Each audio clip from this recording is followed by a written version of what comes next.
하나님 말씀 보시겠습니다. 하나님 말씀은 사무엘상 16장 7절입니다.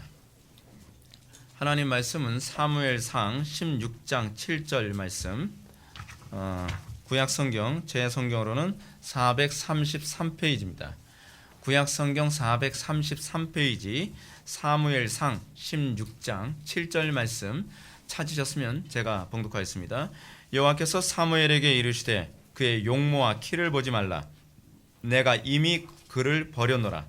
내가 보는 것은 사람과 같지 아니하니 사람은 외모를 보거니와 나 여호와는 중심을 보느니라 하시더라. 아멘. 이 시간은 용어 정리 11번째 강의가 되겠습니다. 하나님은 중심을 보신다 라는 제목으로 하나님 말씀 증거하도록 하겠습니다. 하나님은 중심을 보신다. 복음의 핵심은 사랑에 있습니다. 사랑은 하나님의 가장 대표적인 속성이기도 합니다. 그래서 하나님을 사랑이라고 규정하기도 합니다. 바울은 이렇게 얘기합니다. 믿음, 소망, 사랑 이 세 가지는 항상 있을진데 그 중에 제일은 사랑이라. 사랑이 기독교 신앙의 아주 중요한 핵심입니다. 물론 사랑에 대한 용어는 나중에 또 제가 정리를 해서 말씀드리겠지만 이 사랑이 우리가 생각하는 사랑하고도 또한 차이가 큽니다. 성경이 얘기하는 사랑은 하나님의 속성을 대변하는 사랑이기 때문에 이 사랑이라는 개념을 우리가 가지고 있는 개념으로 정리하고 우리가 가진 개념으로 정의를 하게 되면 사랑은 완전히 다른 것이 되어버리고 맙니다. 사랑이라는 명목하에 불륜이 일어나기도 하고요. 사랑이라는 명목하에 죄가 합법화되어지기도 합니다. 그러니까 성경이 얘기하는 사랑에 대한 개념은 또한 다르다는 것을 잠깐 여러분한테 말씀드립니다. 근데 사랑은 외형적인 형식 이전에 내적인 동기의 문제라는 것을 우리들에게 가르쳐 줍니다. 이 문제는 율법과 복음의 문제와 직결되어집니다. 왜냐하면 율법을 대부분 외적인 형식이라고 이해하지만 복음은 율법을 사랑이라고 규정합니다. 마태복음 22장을 보면 한 율법사가 예수님을 시험하기 위해서 율법 중에 어떤 계명이 가장 큽니까? 라고 질문을 던집니다. 이게 굉장히 여러분 이 질문 자체가 좀 모순이 있는 질문이기도 합니다. 율법 중에 어떤 계명이 가장 큽니까? 여러분 사랑 중에 어떤 사랑이 더 큰 것인가요? 그건 참 웃기는 얘기죠. 이 율법이라고 하는 것에 대한 개념을 제대로 숙지를 못했을 경우에 우리는 얼마나 질문이 잘못될 수 있는지를 좀 알 수 있는 것이죠.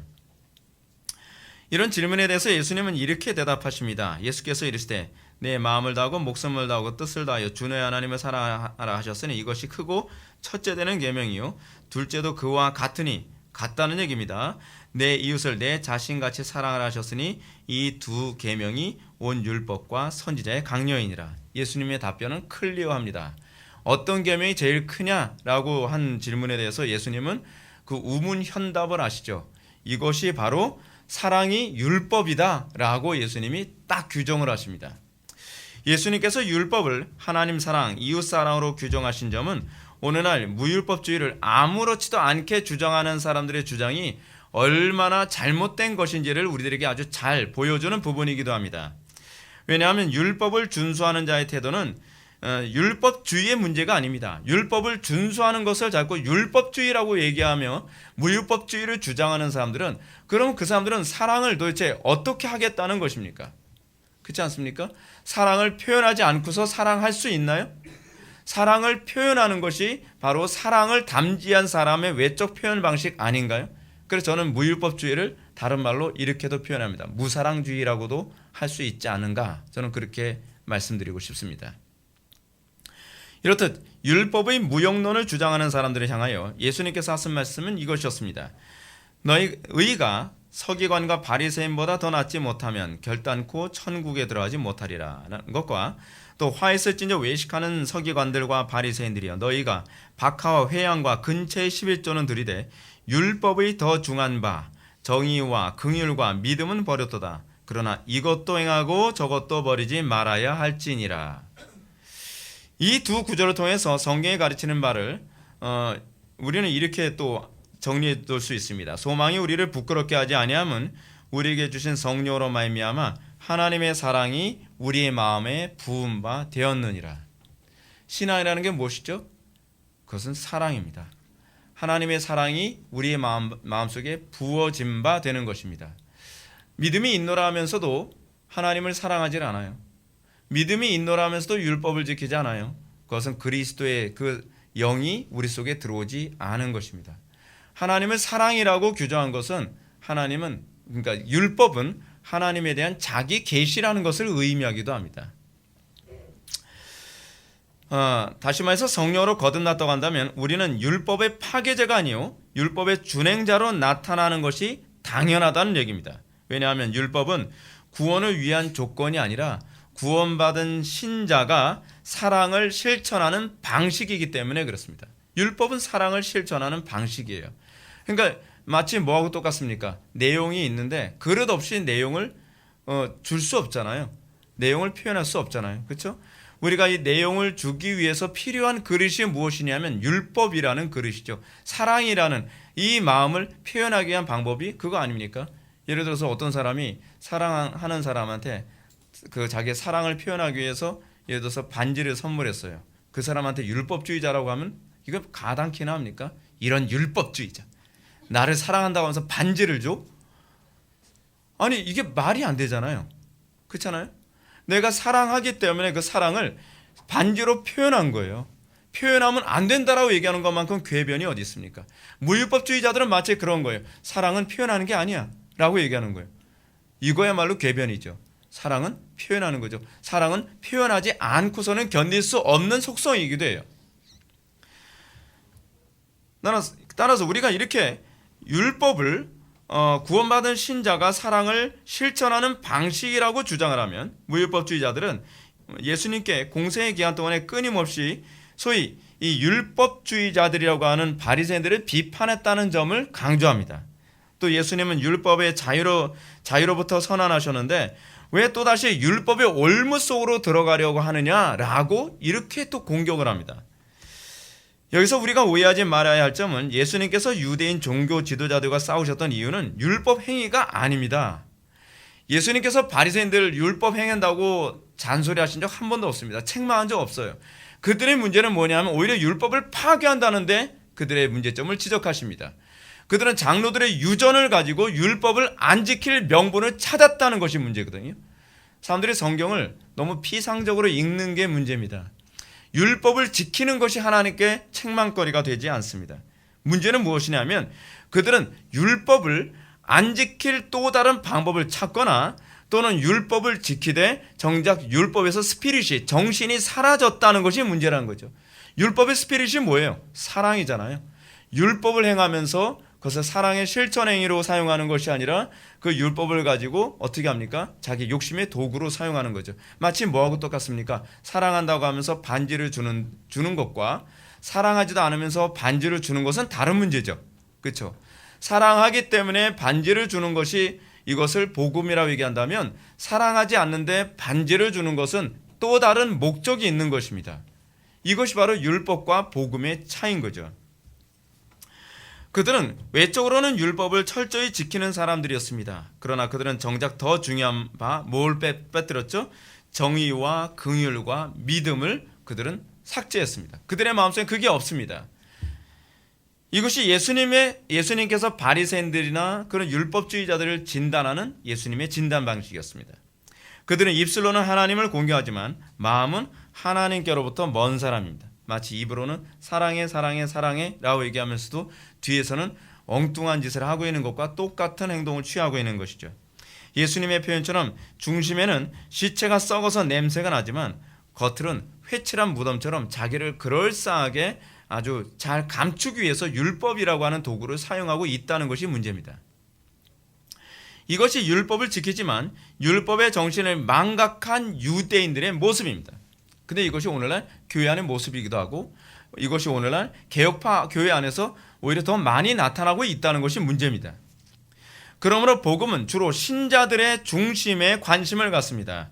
겉으로 주일을 성수했는지 헌금을 했는지 아니면 기도를 쉬지 않았는지 예배를 빠짐없이 했느냐는 주님의 관심사가 아닙니다. 여러분들이 우리가 자꾸 착각하는 게 그거 아닙니까? 주님께서 마치 출석부 가지고서 출석 체크하고 계신 분으로 자꾸 착각을 하죠. 그리고 주님께서 맨날 헌금통 뒤지는 분처럼 생각하지 않습니까? 내가 헌금을 많이 했는지 적게 했는지 맨날 액수 세우고 계신 분이라고 자꾸 생각하고 있지 않나요? 또는 우리가 기도를 쉬었는지 쉬지 않았는지, 예수님은 그거에 관심이 없다고 틀림없이 마태복음 6장에서 언급하셨습니다. 기도를 얼마나 오래 했느냐, 그리고 기도를 쉬지 않았느냐, 그건 주님의 관심사가 아니에요. 항상 주님의 관심사는 그 중심에 있죠. 중심. 하나님의 관심은 그 사람의 중심에 있습니다. 그 사람이 진정으로 하나님을 사랑해서 그것을 했는지, 그렇지 않으면 의무감으로 또는 또 다른 목적이 있어서 그것을 했는지, 그것이 이제 주님께서 보시는 관심사입니다.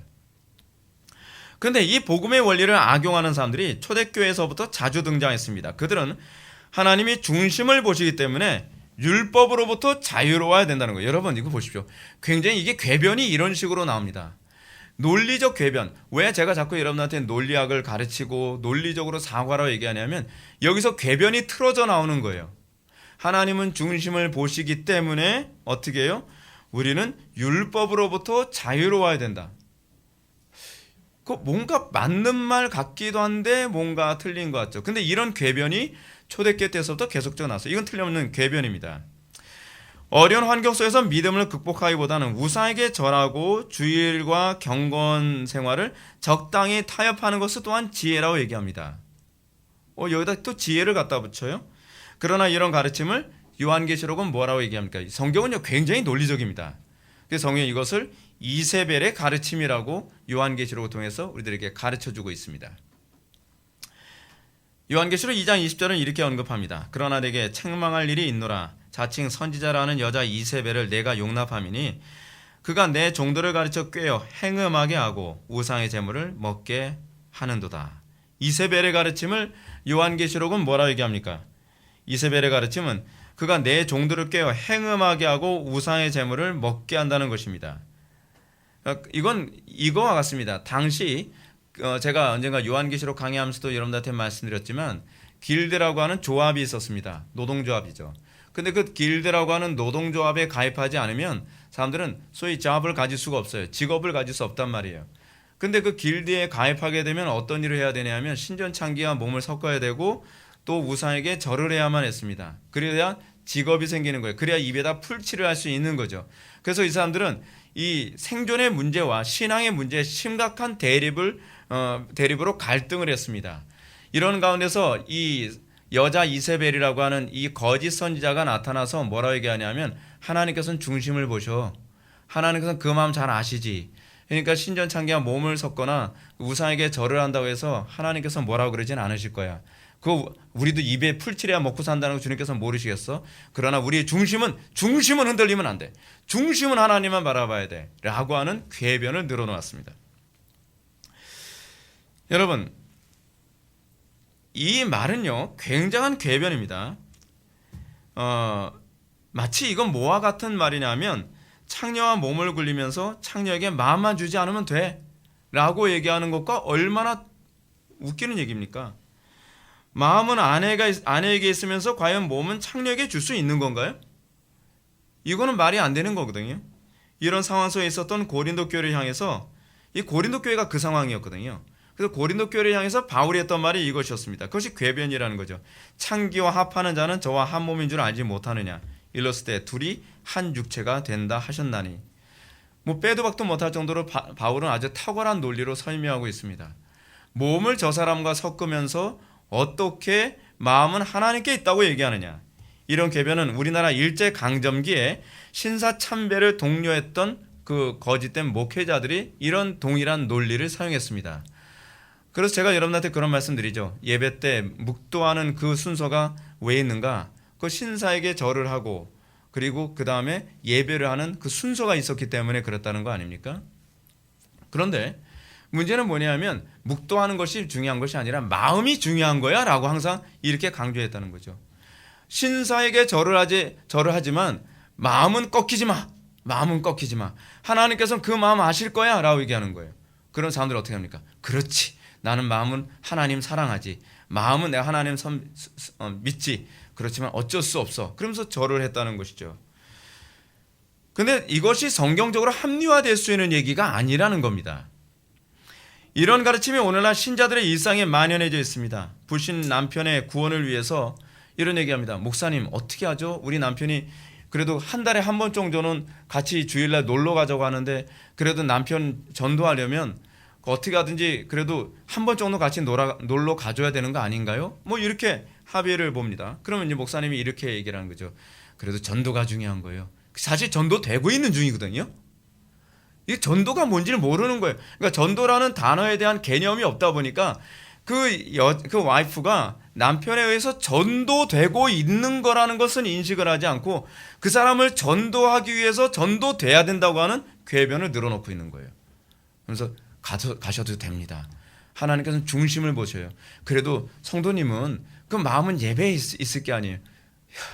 여러분 참 그렇게 마음 편하게 해주시면 참 좋을 것 같죠. 그러니까 한국교회가 이 지경 된 거예요. 그러니까요. 저처럼 얘기하면 율법주의자래요. 율법주의. 거기에 꼭 침을 튀어가면서 액센트를 넣어야 돼요. 그럼 또 어쩔 수 없이 사람들하고 이제 술 마시는 자리에 있어서 저는 술 마시는 걸 원치 않았지만 그 자리에서 또 어쩔 수 없어요. 그 자리에서 또 다른 사람들하고 어울려야 복음을 전할 기회를 얻거든요. 그러면서 술을 마셨다는 거예요. 여러분 오늘날 목회자들은 바른 복음도 듣는 사람이 있어야 하므로 비성경적인 방법을 사용해서라도 어떻게 하든지 예배당에 더 많이 끌어모아야 된다고 하는 또 이런 논리를 또 갖다 붙입니다. 그래서 하나님은 중심을 아신다는 거예요. 하나님께서 어찌하든지 더 많은 사람들이 복음을 듣게 하는 걸 원하신다는 거예요. 그럼 맞는 얘기 같죠? 맞는 얘기 같죠? 근데 제가 여러분한테 누누이 말씀드리지만 이 얘기 안에서 무엇이 궤변을 만드냐면 그 용어를 왜곡시킨 것이 궤변을 만들고 있는 거예요. 근데 우린 거기서 속고 있는 거죠. 그치, 전도가 중요하지. 영혼 구원이 중요하지. 영혼 구원 중요하죠. 근데 영혼 구원이 뭔지에 대한 개념이 잘못된 거 아니에요. 타협하면 영혼 구원이 없어요. 근데 우리는 그런 부분에서 계속 궤변에 빠져들고 그것을 자꾸 합리화시키죠. 어떻게 합리화시키죠? 하나님은 중심을 보시지 겉모습을 보시는 게 아니라는 거예요. 중요한 건 중심이야. 중심. 근데 이것이 어떤 식으로 합리화시키든 이것은 성경의 정죄 대상입니다. 성경은 복음의 자유로 육체의 기회를 삼지 말고 오직 사랑으로 서로 종노릇 하라고 우리들에게 가르치고 있습니다. 근데 육체의 기회를 삼고 있죠. 이 하나님 말씀 가지고요. 그러나 애석하게도 상당수의 교인들이나 목회자들이 하나님은 중심을 보신다는 가르침을 왜곡해서 그 자유로 육체의 기회를 삼도록 교묘하게 궤변을 늘어놓고 있습니다. 주의 성수하기 어려운 직장과 사업장에서 주의를 적당히 타협하는 교인들을 향해서 하나님은 중심을 보시니 자유하라 라고 면죄부를 줍니다. 바빠서 기도 못하는 교인들에게 뭐라 얘기합니까? 기도는 장소와 시간의 문제가 아니라 무시로 중심을 하나님께 드리는 것이 중요해. 근데 예수님이나 사도들은 무시로 기도만 하신 분들이 아니었죠. 예수님이나 사도들조차도 그 바쁜 와중에서도 시간을 정해놓고 기도했다는 것은 왜 인정을 안 하나요? 그러면 예수님이나 사도들은 율법주의자들인가요? 그 성경대로 해석을 안 하고 있는 것이죠. 헌금에 대해서도 인색해진 교인들이 향해서 과부의 헌금처럼 중심을 드리면 된다는 거예요. 중심을 드리면 된다. 굳이 경제적으로 어려운데 11조를 꼭 할 필요는 없어요. 중심만 드리면 돼요. 표현만 하면 돼요. 여러분 세상 사람들과 모임에서 술을 마시면서 중심만 흔들리지 마. 자꾸 이런 식으로 얘기합니다. 이렇게 해서 교인들의 악한 양심에 자꾸 자유를 자꾸 선언해주고 그들의 양심을 더 강팍하게 만들어줍니다. 우리가 하나님께서 중심을 보신다는 성경의 가르침이 무엇인지를 조금이라도 또 진지하게 연구해 본다면 이런 논리가 교회 안에 들어서지 못할 거라는 것을 알 수 있을 것입니다. 왜냐하면 성경 하나님께서 중심을 보신다는 시점은 사실은 고난의 때예요.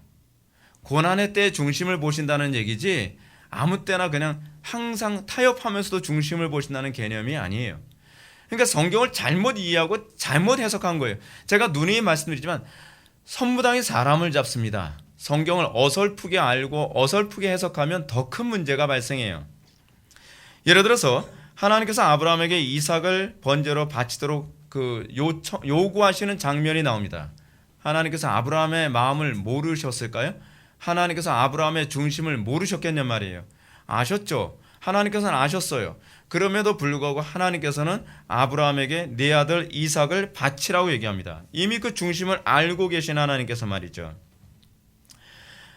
따라서 아브라함이 하나님의 명령을 받자마자 아브라함이 취했던 태도는 뭐냐면 아침 일찍 일어나 자기 아들 이삭을 데리고 당나귀에 짐을 지어서 둘이서 모리아 산으로 향했다는 사실입니다. 그리고 모리아 산을 향해서 주저없이 아브라함은 자기 아들 이삭을 칼로 찔러 죽이고 그리고 제물로 바치려고 합니다. 그때 하나님께서 천사에게 스톱 시킵니다. 그래서 이런 말씀하십니다. 창세기 22장 12절에 중심을 보신다는 개념을 아주 잘 설명해 주고 있습니다. 그 아이에게 손을 대지 말라. 그에게 아무 일도 하지 말라. 내가 내 아들 내 독자까지도 내게 아끼지 아니하였으니 내가 이제야 내가 하나님을 경외하는 줄을 알았노라. 내가 이제야 내가 하나님을 경외한 줄을 알았노라. 이전에 몰랐다는 얘기인가요? 아니죠. 그 얘기가 아니죠. 이게 하나님께서 중심을 보신다는 개념이라는 거예요. 하나님께서 이렇게 하지 않아도 하나님께서는 중심을 아십니다. 그럼에도 불구하고 우리의 삶을 통해서 당신을 사랑하고 경외함을 구체적으로 드러냄이 그것이 바로 중심을 드러내는 것이라고 말씀하고 계시는 것이죠. 여러분, 우리는 만물보다 거짓된 것이 우리의 마음입니다. 그래서 우리는 우리의 중심이 어딘지 우리도 몰라요. 어느 정도로 모르는지 아십니까? 베드로가 그랬죠. 나는 절대로 주님을 부인하지 아니하리이다. 근데 예수님은 베드로의 중심을 아셨죠. 아니, 너 닭 울기 전에 3번 나를 부인할 걸? 이라고 말씀하십니다. 아니요, 딴 사람 몰라도 저는 그럴 일이 없습니다. 근데 정작 그 사건 터지니까 그 베드로의 중심이 어떻게 튀어나옵니까? 예수님 모른다고 하는 것 정도가 아니라 막판에 가서는 예수님을 저주까지 했다고 얘기하지 않습니까? 사실은 그게 그의 중심입니다. 예수님은 정확하게 중심을 받고 베드로는 자기의 중심을 보지 못했습니다. 하나님께서 신자 외모를 보지 않으시고 중심을 보신다는 증거 구절로 쓰이는 가장 대표적인 성경 구절이 오늘 본문에 나오는 부분입니다. 사무엘상 16장 7절에 보면 여호와께서 사무엘에게 이르시되 그의 용모와 키를 보지 말라. 내가 이미 그를 버렸노라. 내가 보는 것은 사람과 같지 아니하니 사람은 외모를 보거니와 나 여호와는 중심을 보느니라 하시더라. 실제로 이러한 다윗의 중심은 그의 삶을 통해서 명확하게 사실 입증됐습니다. 그의 중심은 위기 때의 주님의 율법을 생명처럼 여기며 사는 것으로 실제로 그의 삶 속에서 실체가 드러나지 않았나요? 여러분, 다윗은 난 중심이 이러니까 행동은 어쩔 수 없었어 라고 커버한 적이 없습니다. 다윗은 자기의 중심을 항상 그 삶 속에서 그대로 드러냈습니다. 그는 위기라고 해서 율법을 타협하지 않았습니다. 서로 자신이 간음과 살인을 통해서 율법을 어긴 상황 속에서조차도 선지자가 책망을 했을 때 자신의 죄인됨을 인정하는 것으로 그의 중심이 선명하게 드러났습니다. 여러분들의 예배 가운데서 어떻습니까? 우린 예배 가운데 이렇습니다. 목사님, 오늘 제가 기분이 별로 안 좋아서. 그렇지만 중심은 그렇지 않아요. 그런 소리 하지 말란 말이에요. 그 궤변이 궤변. 우리는 궤변에 도가 텄어요. 기분이 우상 아닌가요? 그렇잖아요. 오늘은 컨디션이 안 좋아서. 그럼 내 몸이 우상 아닌가요? 오늘은 부부싸움 대판했기 때문에 그것이 여러분들의 우상 아닌가요? 우리는 자꾸 변명을 갖다 붙이는데 하나님 앞에서는 변명 갖다 붙일 거 없어요. 하나님께서는 우리의 중심이 행위로 나오게 되어 있다라고 끊임없이 가르치고 계시는 것이거든요. 이런 분명한 성경적 사실을 언급할지라도 무율법주의에 빠진 사람들은 이것은 구약이기 때문에 설득력이 없다고 또 반문할지도 모르겠습니다. 아마도 그들은 예수님께서 진리를 알지니 진리가 너희를 자유롭게 하리라 라고 하는 말씀으로 반격을 하고 싶을 겁니다. 이런 주장을 하는 사람들은 예수님께서 하신 말씀의 의도를 명확하게 이해하지 못하고 있는 것입니다. 예수님은 여기서 율법을 지키지 않을 자유를 선언하고 있는 것이 아닙니다. 오히려 정반대예요. 예수님께서는 여기서 율법에 대한 그 진리가 너에게 자유를 준다고 하는 이 자유 선언을 통해서 두 가지를 우리들에게 말씀해 주길 원하십니다. 첫 번째는 뭐냐면 율법의 형식으로부터의 자유이고, 두 번째는 죄로부터의 자유입니다. 첫 번째는 적극적인 면이라고 할 수 있습니다. 율법의 형식으로부터의 자유는 사실은 적극적인 면을 얘기해 줍니다. 두 번째, 죄로부터의 자유는 소극적인 의미로서의 자유를 얘기할 수 있습니다. 첫 번째에 해당하는 율법의 형식으로부터의 자유가 왜 적극적인 의미로서의 자유인가? 복음이 선언하는 율법의 형식으로부터의 자유란 마치 사랑하지도 않는 대상에게 억지로 이 사랑하는 것처럼 행동했다고 한다면 우리가 예수를 믿고 나면 이제는 그 행동이 진심 어린 행동이 된다는 것입니다. 그것이 바로 율법으로부터의 자유함이에요. 예수님은 내가 율법이나 선지자를 폐하러 온 줄로 생각하지 말라. 폐하러 온 것이 아니요 완전하게 하려 함이라 라고 말씀하고 계십니다. 그럼 어떻게 율법을 완전케 한다는 것인가? 그건 사랑이죠. 사랑. 율법은 뭐예요? 하나님 사랑, 이웃 사랑이죠. 그 율법과 선지자의 대강령이라고 예수님께서 가르치지 않으셨습니까? 율법은 사실은 사랑입니다. 어떤 규율이 아니에요. 우리는 자꾸 율법, 그러니까 법만 붙으면 우린 규율이라는 개념을 가지고 있잖아요. 근데 법이라는 것 자체는요, 사실은 근본적으로는 사랑이에요. 사랑. 특히 이 율법의 핵심은 사랑이죠. 근데 그 사랑이, 문제는 뭐냐면 내가 사랑해서 사랑을 실천하느냐, 사랑하지 않는데 사랑을 실천하느냐에 관한 차이라는 것입니다. 과거의 율법주의자들은 하나님을 사랑하지 않는데 사랑을 억지로 실천해야 돼요. 왜죠? 그것이 구원의 조건이라고 생각했기 때문에 그렇습니다. 그러나 우리가 하나님을 사랑하게 되면서 율법은 더 이상 규율이 아니라는 것을 알게 됩니다. 율법이라고 하는 것은 내가 하나님을 사랑하게 되는데 어떻게 사랑을 표현해야 될지 모르는 것을 율법이 너무나 잘 설명해 주고 있다는 것을 알게 됩니다. 그래서 나의 중심을 율법으로 표현하는 거예요. 내가 하나님을 사랑하는 이 중심이 율법으로 나오게 된다는 것입니다. 사도 바울의 가르침처럼 사랑은 율법의 완성입니다. 그리스도의 사랑이 우리의 마음에 부어짐으로 율법의 형식으로부터 우리를 자유롭게 하는 겁니다. 이제는 그 형식이 우리를 억압하는 것이 아니라 이제는 그 형식이 나를 자유롭게 하는 것입니다. 어떻습니까? 혼란스럽습니까? 그렇지 않습니다. 과거에 내가 사랑하는 사람한테 반지를 주는 것이 그것이 억압처럼 느껴지고 의무처럼 여겨졌다면 이제는 내가 사랑하기 때문에 반지를 주고 싶어서 견딜 수 없다고 한다면 그 반지를 주는 그 날은 완전히 다르게 해석이 되겠죠. 반지를 주는 그 날이 사랑하지 않는 상태에서는 그 날이 왜 이렇게 빨리 오는 거야? 라고 생각할지 모르지만 우리가 사랑하는 사람에게 그 반지를 준다고 했을 때는 그 날이 왜 이렇게 안 오는 거야? 로 해석이 달라지겠죠. 중요한 것은 형식이 아니에요. 그 형식이 나에게 올무로 여겨지느냐, 그 형식이 나에게 기쁨으로 여겨지느냐에 관한 차이입니다. 이것이 율법과 복음의 차이죠.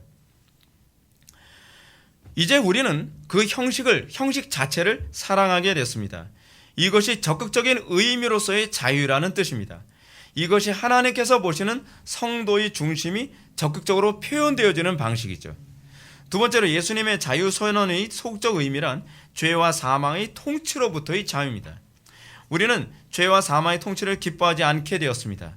성령으로 거듭난 성도들의 중심은 옛적 삶을 혐오하게 되었습니다. 이전에 즐겁던 것이 이제는 즐겁지 않습니다. 허무합니다. 아니, 이제는 괴롭게까지 여겨집니다. 다시 말해서 옛적 삶에 미련이나 사랑을 하지 않게 됐다는 것입니다. 하나님은 우리의 중심에 이런 마음이 있는지 끊임없이 그 신앙 고백을 우리의 삶을 통해서 받기 원하시는 것입니다. 그러나 하나님께서 중심을 보신다는 주장을 통해서 세속적 삶을 적당히 합리화하는 사람들은 돈과 환경과 세상의 권력과 육체의 욕망을 양심에 거리낌 없이 지으며 범죄하며 살아가는 것을 자꾸 자유라고 주장하기를 원합니다. 그러나 이런 주장은 궤변가들의 놀이터에서나 나올 법한 표현입니다. 이것은 다른 말로 얘기한다면 하나님으로부터의 자유를 선언하는 겁니다. 우리는 죄로부터의 자유이지 하나님으로부터의 자유가 아닙니다. 하나님으로부터의 자유가 바로 아담과 하와의 범죄의 원인이었는데 이 율법 폐기론자들은 하나님으로부터의 자유가 마치 자유인 것처럼 자꾸 사람들을 속이고 있는 것입니다.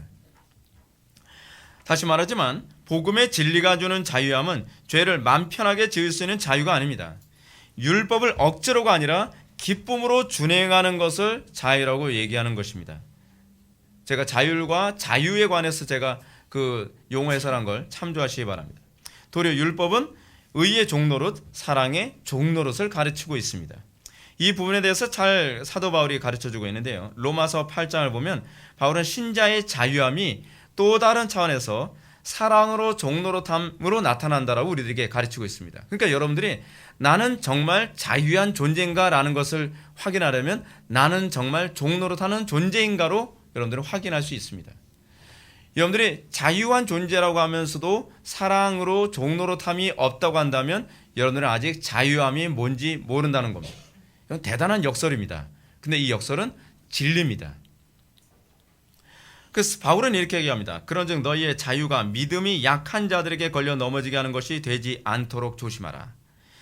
바울의 가르침은 여기서 끝나지 않습니다. 그는 이같이 너희가 형제에게 죄를 지어 그 약한 양심을 상하게 하는 것이 곧 그 형제에게 죄를 짓는 것이니라 라고 힐난합니다. 그러므로 바울은 자신이 고기를 먹을 자유도 있고 먹지 않을 자유가 있음에도 불구하고 만일 음식이 내 형제를 실족하게 한다면 나는 영원히 고기를 먹지 아니하여 내 형제를 실족하지 않게 하리라 하여 그의 중심이 사랑에 의해서 하나님과 이웃에게 종노릇하는 것으로 다시 나타나고 있음을 우리들에게 표현해 주고 있습니다.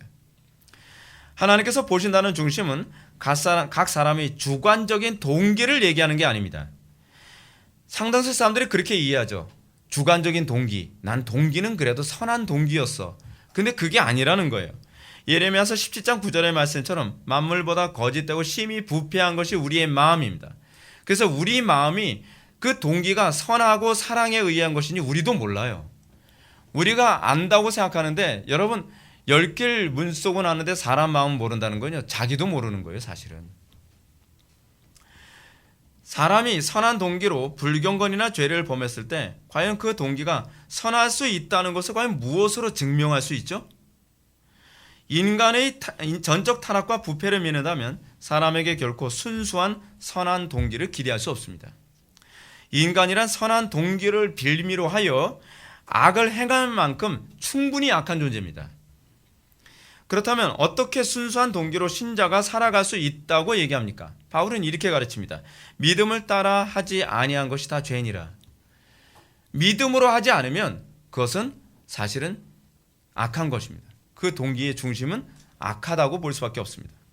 흥미롭게도 이 가르침은 바울이 로마서 14장에서 음식을 먹는 문제, 즉 종교적인 목적으로 나를 지키는 문제와 관련해서 언급한 부분입니다. 다시 말해서 이 부분은 우리가 관심을 갖는 영역과 동일하게 일치하는 영역이에요.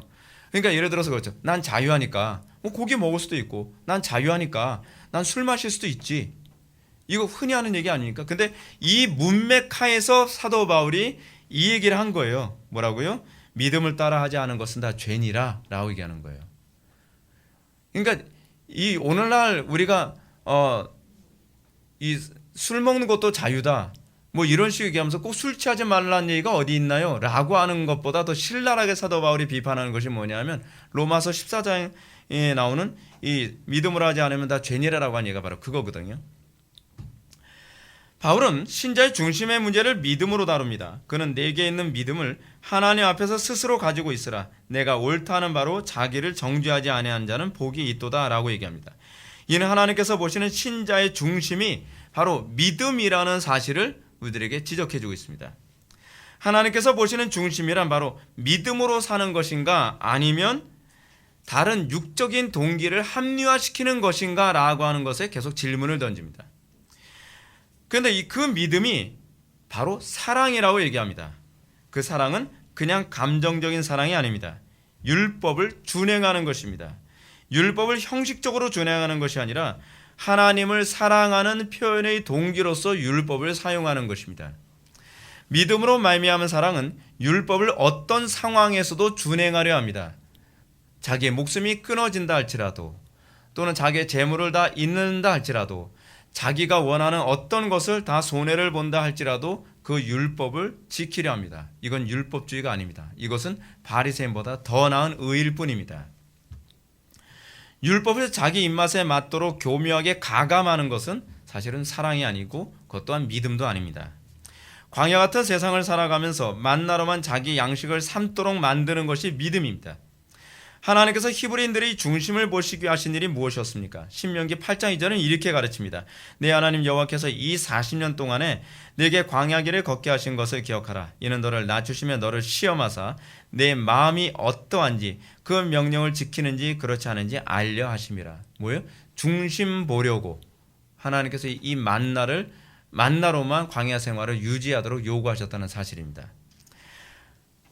하나님께서 사람의 중심을 보시는 방식은 고난과 위기 가운데 어떻게 행동하는가로 그 고백을 보길 원하시는 것입니다. 바꿔서 얘기하면 고난과 위기 때야말로 중심을 보여주는 시점이에요. 근데 그때 꼭 어떻게 해요? 타협하죠. 그게 그 사람의 중심이에요. 그게요. 돈과 하나님, 사랑과 하나님, 명예와 하나님, 행복과 하나님, 성공과 하나님을 하나님께서는 대립시키면서 내 믿음이 어디 있느냐라고 질문을 던지는 것입니다. 내가 육신의 원리로 살 것이냐 아니면 진리의 원리로 살 것이냐 사랑의 원리로 살 것이냐라고 질문을 던집니다. 그렇게 하여 우리의 중심을 드러내라라고 주님께서 질문하고 계시는 것이죠. 아마도 다윗은 목동 생활하는 가운데 하나님으로부터 이런 방식의 중심을 확인하는 과정을 여러 번 수도 없이 거치지 않았을까 하는 생각이 듭니다. 바울이 스스로 속이지 말라 하나님은 만홀히 여김을 받지 아니하시나니 사람이 무엇으로 심든지 그대로 거두리라 라고 하는 가르침을 기억하십시오.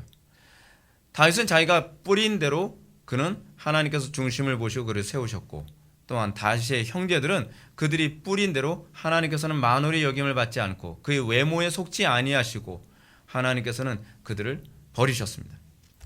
하나님께서 우리의 중심을 보시기 때문에 세상과 적당히 타협하고 죄를 용인하며 자기 합리화를 하더라도 자유해야 된다는 가르침은 마귀의 가르침입니다. 그것은 하나님을 조롱하는 것입니다. 그것은 이세벨의 가르침입니다. 자, 그러면 제가 이 부분에 관해서 한번 정의를 내려볼까요? 이제는 제가 이 용어 강의하고 나서 맨 마지막엔 정의를 꼭 내려줘야 되겠다 생각을 하고 있어요. 그러면 하나님께서 우리의 마음의 중심을 보신다는 것을 어떻게 정의할 수 있을까요? 하나님께서 중심을 보신다는 말은 하나님께서 우리를 고난 중에 사랑의 고백을 기대하신다는 말입니다. 기도하시겠습니다. 사랑이 많으신 하나님, 우리의 삶 속에서 항상 우리의 중심을 보시는 줄 믿습니다. 주님께서 우리의 중심을 확인하시기 위해 수많은 사건을 허락하시고 수많은 위기를 허락하시고 수많은 어려움을 허락하시는 줄 믿습니다. 우리가 그 위기와 어려움 때에 우리가 하나님께 사랑을 고백하게 하여 주시고 그 가운데서 하나님께 옳다 인정함을 받을 수 있도록 은혜 베풀어 주옵소서. 예수님의 거룩하신 이름으로 기도올옵나이다. 아멘.